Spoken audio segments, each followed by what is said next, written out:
ప్రియ దేవుని బిడ్డలారా, బైబిల్ చదవటం వినటం వల్ల మనలో విశ్వాసం పెరుగుతుంది. మన మార్గానికి త్రోవ చూపుతుంది. సమస్త జనులను శిష్యులనుగా చేయడి మత్తయి 28:19 వచనంలో దేవుని వాక్యం తెలియచేస్తోంది. తెలుగు బైబిల్స్ను ఆర్ఆర్కే మూర్తి గారు రీసెర్చ్ చేసి విశ్లేషణ చేసిన బైబిల్లోని ప్రతి అధ్యాయాలను వచనాలను వరుస క్రమంలో అనగా ఆదికాండం నుండి ప్రకటనా గ్రంథం వరకు ఇవ్వబడుతుంది.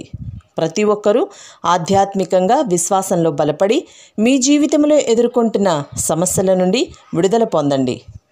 ప్రతి ఒక్కరూ మీ దీవెన టీవీని సబ్స్క్రైబ్ చేసి ఈ వాక్యాన్ని లైక్ చేసి మీ మిత్రులకు బంధువులకు షేర్ చేయండి. దేవుని సువార్తను ప్రకటింపబడుటలో మీరు పాలిభాగస్తులు కండి. ప్రియ శ్రోతలు, మీ బైబిళ్లు తెరవండి. ఈరోజు మన పాఠం యెషయా గ్రంథం 66 అధ్యాయం 13 నుండి 24 వచనం వరకు సావధానంగా వినండి. ఒక తల్లి బిడ్డను ఆదరించినట్లు నేను మిమ్ములను ఆదరిస్తాను.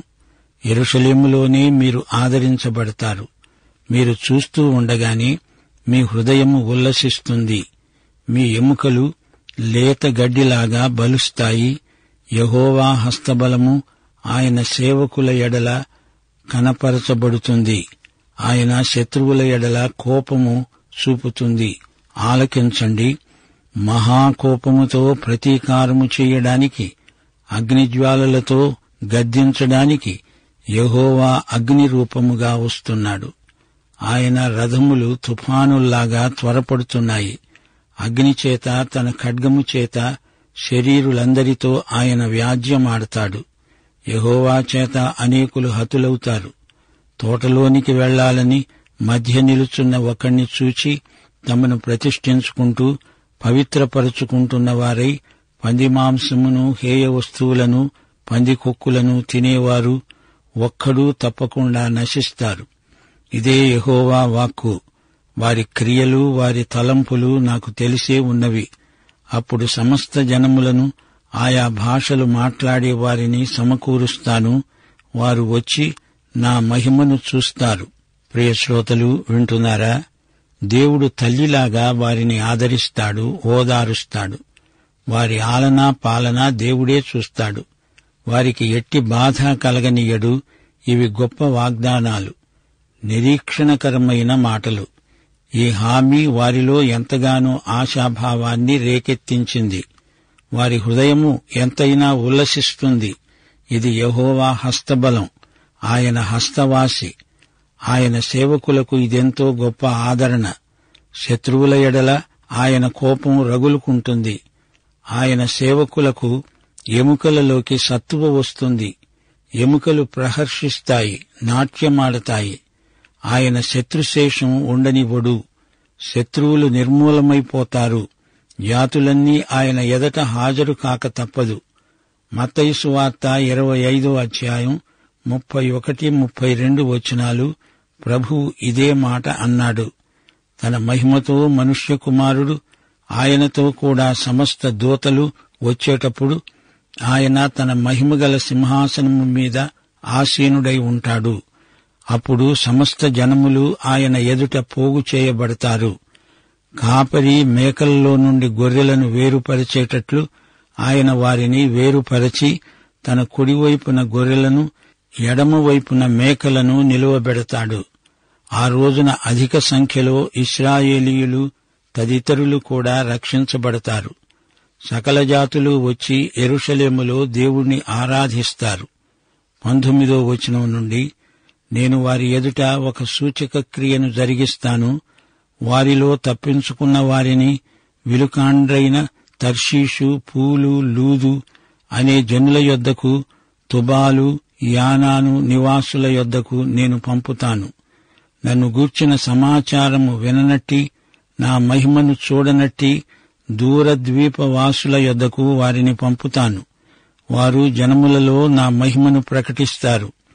ఇశ్రాయేలీయులు పవిత్రమైన పాత్రలో నైవేద్యమును యెహోవా మందిరములోనికి తెచ్చేటట్లుగా గుర్రముల మీద, రథముల మీద, డోలీల మీద, కంచర గాడిదల మీద, ఒంటెల మీద ఎక్కించి సర్వజనములలో నుండి నాకు ప్రతిష్ఠిత పర్వతమైన యెరూషలేమునకు మీ స్వదేశీయులను యెహోవాకు నైవేద్యముగా వారు తీసుకొని వస్తారని యెహోవా సెలవిస్తున్నాడు.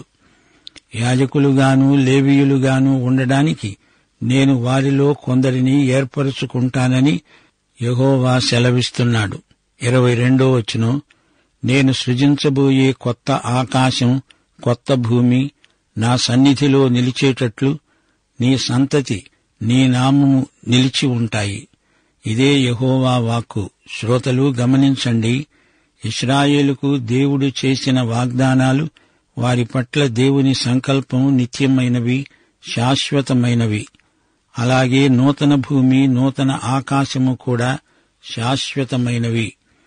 23వ వచనం, ప్రతి అమావాస్య దినమున, ప్రతి విశ్రాంతి దినమున నా సన్నిధిలో మొక్కటానికి సమస్త శరీరులు వస్తారు అని యెహోవా సెలవిస్తున్నాడు.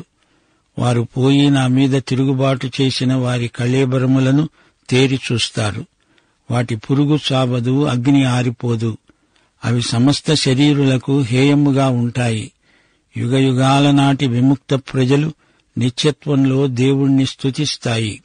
నిత్యత్వంలో ఎడతెగని ఆసక్తిదాయకమైన దివ్యానుభూతి, అనుభవపూర్వకమైన ఆనందం, ఆరాధన, ఆత్మారాధన, సత్యారాధన, నిత్యారాధన.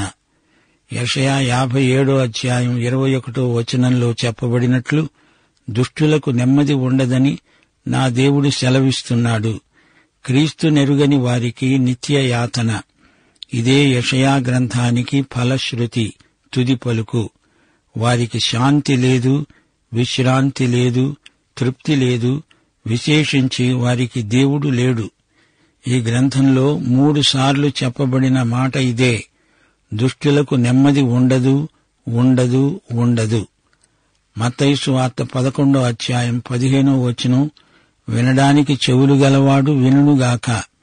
సోదరీ సోదరులారా, లూకాసు వార్త 22వ అధ్యాయంలో 44వ వచనంలో యేసు వేదన పడి మరింత ఆతురముగా ప్రార్థన చేయగా ఆయన చెమట నేల పడుతున్న గొప్ప రక్త బిందువుల వలె అయింది. మనందరి పాపాల కోసం ఆయన రక్తమూల్యం చెల్లించాడు. మనకు రక్షణ ఉచితంగా వచ్చింది గాని దానికోసం యేసు ఎంతో గొప్ప వెల చెల్లించాడు. అదే యేసు రక్తం. దేవునికి స్తోత్రం. ప్రియ శ్రోతలు వింటున్నారా? ఈ చివరి పాఠంలో మనమెన్నో అమూల్యమైన సత్యాలు నేర్చుకున్నాము. దేవుని వాత్సల్యం తల్లి ప్రేమ లాంటిది. యెరూషలేము భవిష్యత్తును గురించి దిగులు పడుతూ చింతిస్తూ ఉన్న వారందరినీ ఆయన ఓదారుస్తాడు. తన ప్రజలకు దీవెనలు ఇచ్చేటందుకు ఆయన ఎల్లప్పుడూ చేతులు చాచి ఉన్నాడు. మోషే ధర్మశాస్త్రం నిషేధించిన ఆహారాన్ని గురించి యెషయా మాట్లాడుతున్నాడు. ఈ మాటలు కేవలం ఇశ్రాయేలు జాతిని గురించి చెప్పినవి. ఇశ్రాయేలులోని దుర్మార్గులు కొందరు దేవుని ఆజ్ఞల పట్ల తిరస్కార భావం చూపుతున్నారు. ధర్మశాస్త్రంలోని ఆదేశాలన్నింటిలోకి అతి తేలికైనది భోజన విషయం. ఇంత సులభమైన వాటిని పాటించని వారు మిగతా ఆజ్ఞలను ఎలా పాటించగలరు? దేవుడు తన ప్రజలను కాపాడటంలో, వారి శత్రువులను సంహరించటంలో ఎంతో పరాక్రమాన్ని చూపాడు. మహిమను కనపరిచాడు. ఇశ్రాయేలు వారి శత్రువులందరూ ఎర్ర సముద్రం వద్ద ఈజిప్టు వారు చూచినదే చూస్తారు. ఈ మాటలన్నీ రాబోయే 1000 ఏండ్ల పాలనలో సంభవాలే. కొన్ని కొత్త నిబంధన సంఘ ప్రవర్తనకు సరిపోతాయి. కొత్త నిబంధన యుగంలో విశ్వాసులందరూ యాజకులే. యెషయా గ్రంథంలో తిరుగుబాటు అనే మాట పదే పదే మనకు తటస్థిస్తుంది. యెరూషలేము వాస్తవ్యులు వెళ్లి హిన్నోము, తోపెతు లోయలోకి చూస్తున్న దృశ్యం ఇక్కడ ఉంది. దేవుని మీద తిరుగబడిన వారి అందరి అంతము ఇక్కడ వర్ణించబడింది. కొత్త నిబంధన గ్రంథంలో నరకము అన్నప్పుడు అది హిన్నోము లోయను సూచిస్తుంది. యేసుక్రీస్తునందు అనగా యెషయా 53వ అధ్యాయంలోని క్రీస్తునందు విశ్వాసముంచిన వారు మాత్రమే నరకాన్ని తప్పించుకోగలరు. ప్రియ శ్రోతలు వింటున్నారా? యెషయా గ్రంథం బైబిలు మొత్తంలోకి ఎంతో ప్రాముఖ్యమైన గ్రంథం. ఆయన సాత్వికులను సన్మానిస్తాడు. ఆయన ఇశ్రాయేలును రక్షిస్తాడు గాని పశ్చాత్తాపమొందని పాపులపై తీర్పును అమలుపరుస్తాడు. శ్రోతలు గమనించండి, ఈ చివరి అధ్యాయాలలో తన ప్రవక్త దేవుడు ఏమంటున్నాడు? యెరూషలేముకు శాంతి సమాధానాలు తప్పక ప్రాప్తిస్తాయి అని చెప్తున్నాడు. అన్యజాతుల యొక్క ఐశ్వర్యమంతా ప్రవాహంలాగా వచ్చిపడుతుంది. యెరూషలేము తల్లి వంటిది. దేవుడు తండ్రిలాంటివాడు. తన బిడ్డలను ఆదరిస్తాడు. ఇశ్రాయేలీయులందరూ తిరిగి వస్తారు. 1000 ఏండ్ల పరిపాలన రాబోతోంది. ఇశ్రాయేలుకు అది సువర్ణయుగం. ఇశ్రాయేలును ఎదిరించిన వారికి శిక్ష తప్పదు. అది అగ్నిశిక్ష, అది సుడిగాలి. వారి హేయమైన ప్రవర్తనను దేవుడు తగిన రీతిగా శిక్షిస్తాడు.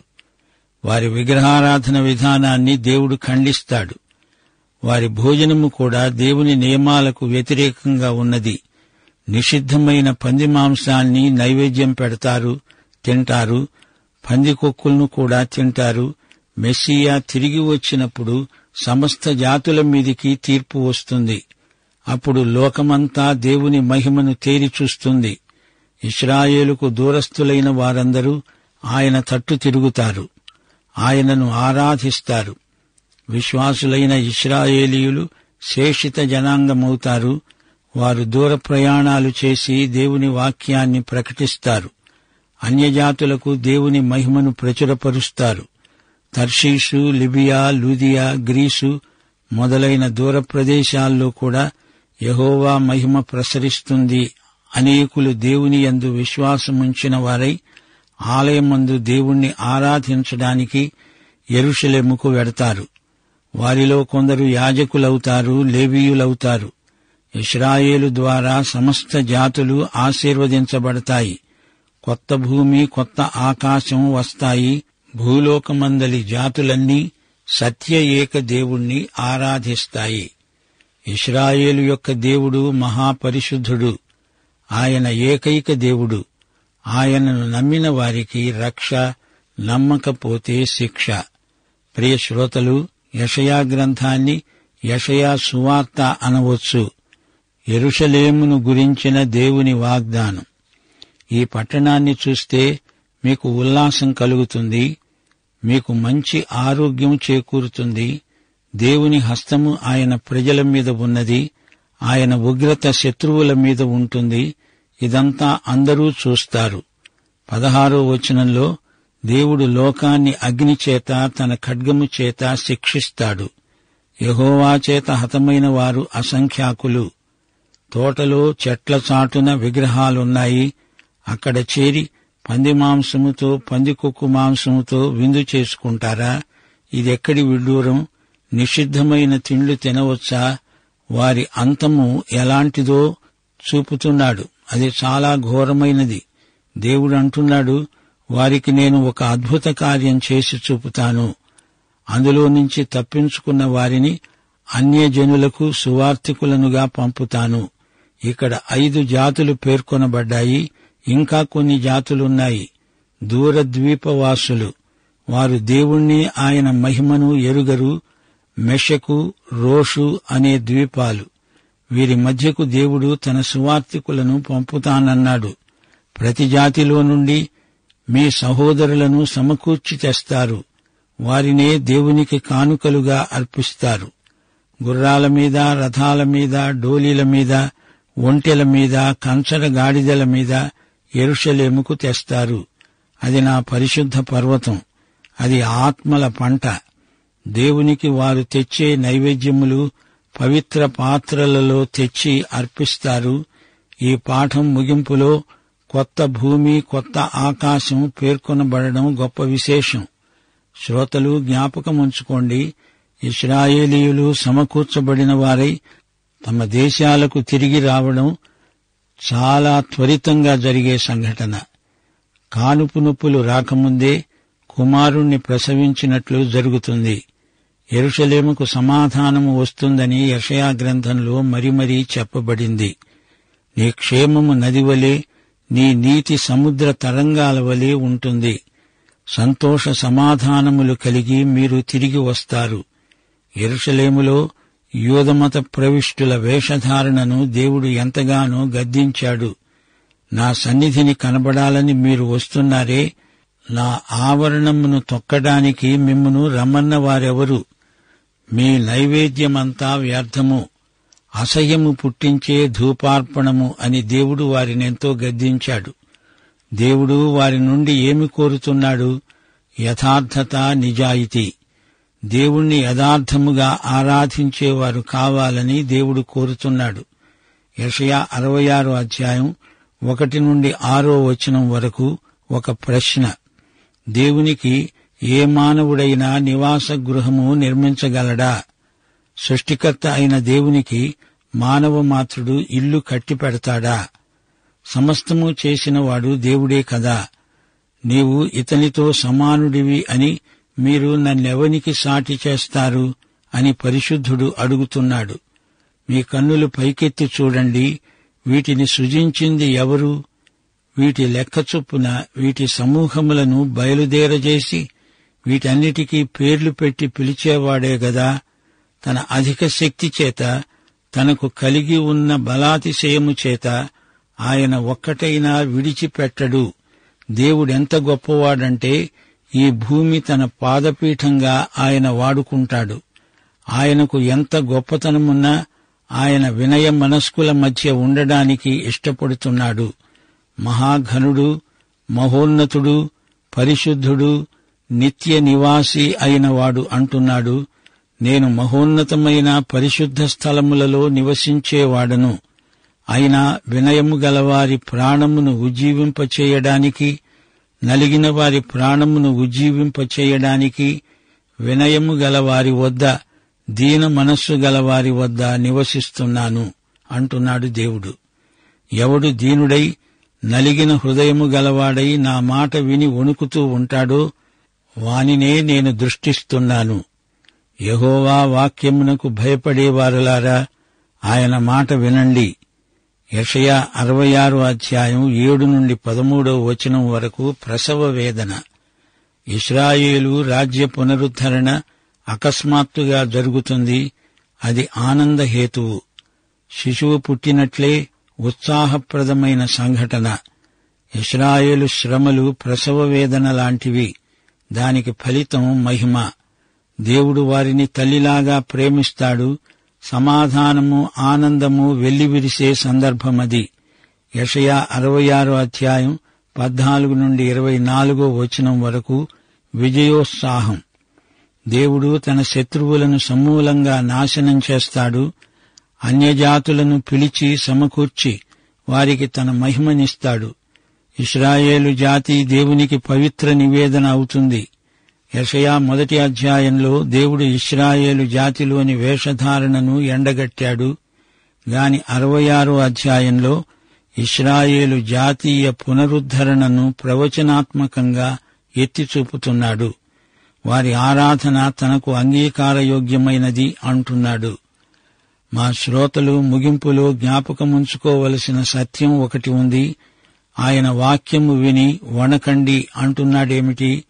దేవుడు చెప్పిందాన్ని భక్తితో, శ్రద్ధతో విని ఎక్కడ అవిధేయులమవుతామో అని భయపడాలి.